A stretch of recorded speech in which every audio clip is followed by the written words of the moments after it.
বন্ধুরা, দেখা গিয়েছে যে সূর্য ফুলের বুকে নিয়ে দীপার জন্য দীপার সঙ্গে দেখা করতে আসলো রেস্টুরেন্টে।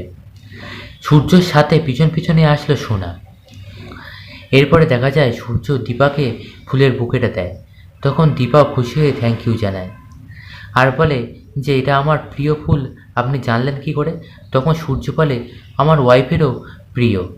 তখন দীপা মনে মনে ভাবে ডাক্তারবাবুর হঠাৎ আবার মনে পড়লো নাকি।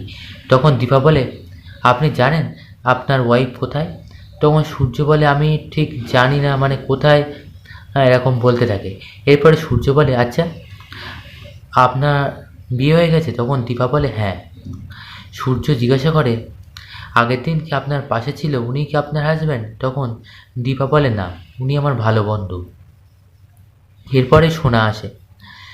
তখন সূর্য বলে সোনা বুঝতে পারছি ও আনইনভাইটেড। তখন দীপা ম্যানেজ দেওয়ার জন্য বলে না না, আমি ওকে ইনভাইট করেছি। এরপরে রূপাও আসে। তখন চারজনে মিলে এক টেবিলে বসে। ওদিক থেকে উর্মি ফলো করে করে চলে আসে আর সবটাই শুনতে থাকে আড়ালে থেকে।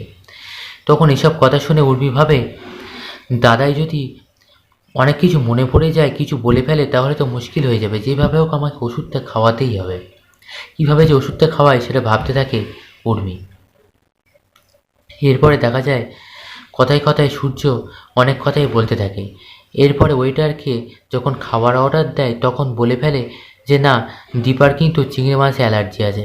তখন দীপা সেটা যে শুনে অবাক হয়ে যায় আর বলে যে আপনি জানলেন কি করে যে আমার চিংড়ি মাছ অ্যালার্জি? তখন সূর্য বলে সত্যি আমি বুঝতে পারলাম না যে কীভাবে আমি বললাম কথাটা, যেন মনে হলো যে আমি জানি। এরপরে উর্মি আর রিস্ক নেয় না। উর্মি সোজা চলে আসে আর বলে দাদাই আপনার ওষুধ খাওয়ার সময় হয়ে গেছে। তখন সূর্য বলে তোমার তো এখানে আসার কথা ছিল না? উর্মি বলে হ্যাঁ, কিন্তু আপনার ওষুধটা খাওয়ার সময় হয়ে গেছে সেই জন্য আমি চলে আসলাম। তখন দীপা বলে ওটা কিসের ওষুধ, কই আমাকে দিন।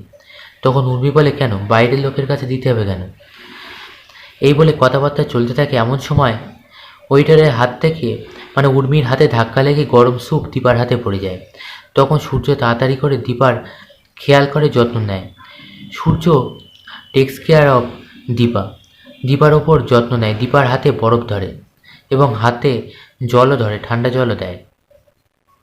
এইভাবে দীপার যত্ন নিতে থাকে। বন্ধুরা, আগামী পর্বগুলো আরও আকর্ষণীয় হতে চলেছে, তাই পরবর্তী ডিটেলস পেতে অবশ্যই আমাদের সঙ্গে থাকুন আর চ্যানেলটিকে ফলো করুন।